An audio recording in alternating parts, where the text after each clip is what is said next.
کیا جو باتیں حلفیہ بیان میں کی گئی ہیں کیا رانا شمیم وہی باتیں اب عدالت کے سامنے کہنے کے لیے تیار ہیں، وہ باتیں دہرانے کے لیے عدالت کے سامنے؟ جی اگر جب وہ پروسیکیوٹ ہوگا تو اس میں ممکن ہے اور بھی بہت سی باتیں آ جائیں جو آپ چاہتے ہیں۔ میں نے تو کہا کہ یہ انکوائری کی ضرورت ہے اور میں اگلی دفعہ بھی کہوں گا، اور یہ چارج تو ہماری مرضی ہے کہ چارج کا ہم جواب دیں کہ نہ دیں، ہمیں جیل بھیج دیں ٹھیک ہے۔ ثاقب نثار صاحب کو بلوانے کا کہیں گے؟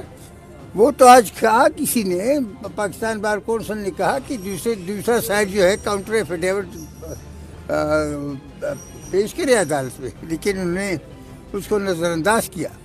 اچھا، آپ کے کلائنٹ کے حوالے سے کہا گیا کہ سابق وزیر اعظم نواز شریف کے سامت کی موجودگی میں اس حلفیہ بیان پہ دستخط کیے گئے، تو آپ لوگوں کا وہ تو چودھری فواد صاحب نے فرمایا، تو وہ تیار ہو جائیں یہاں عدالت میں پیش ہونے کے لیے۔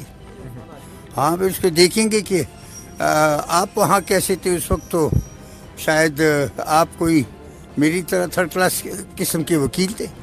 YouTube پر گوگلی نیوز دیکھنے کے لیے youtube.com کی سرچ بار میں googly news T V type کریں۔ گوگلی نیوز کے پیج پر سرخ رنگ کے سبسکرپشن والے بٹن پر کلک کرنا نہ بھولیے۔ YouTube پیج پر اپلوڈ ہونے والی ویڈیوز سے باخبر رہنے کے لیے بیل آئیکن پر کلک کیجیے۔ آپ کو ہر نئی ویڈیو کے بارے میں نوٹیفیکیشن موصول ہو جائے گا۔